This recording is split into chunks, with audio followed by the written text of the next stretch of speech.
અંકલેશ્વર ઓએનજીસીમાં નોકરી આપવાના બહાને 51 લોકો પાસેથી પોણા 2 કરોડની છેતરપિંડી કરનાર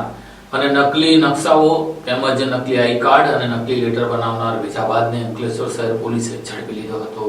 અંકલેશ્વરની અમૃતકુંજ સોસાયટીમાં રહેતા ઘનશ્યામસિંહ રાજપૂત વર્ષ 2008 થી 2010 સુધી અંકલેશ્વર ઓએનજીસી ખાતે ફિલ્ડ ઓફિસર તરીકે સીઆઈસીસી કંપનીના કોન્ટ્રાક્ટમાં નોકરી કરતા હતા, જેઓની સાથે મૂળ બિહાર અને હાલ અંકલેશ્વરના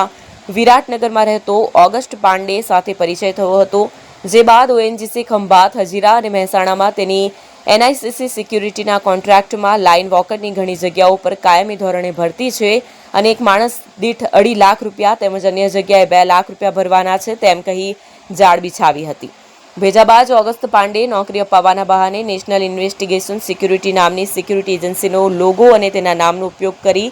તેમજ ઓએનજીસીના સ્ટેમ્પનો ઉપયોગ કરી લોકોને નોકરી અપાવવા માટે બનાવાતો એપોઇન્ટમેન્ટ લેટર અને બાય ઓર્ડર તથા પોસ્ટિંગ લેટર બનાવી આપી તેમજ એનઆઈએસ અને ઓએનજીસીના સ્ટેમ્પનો ઉપયોગ કરી લોકોને નોકરી અપાવવા માટે બનાવાતો એપોઇન્ટમેન્ટ લેટર એ બાય ઓર્ડર તથા પોસ્ટિંગ લેટર બનાવી આપી તેમજ એનઆઈએસ અને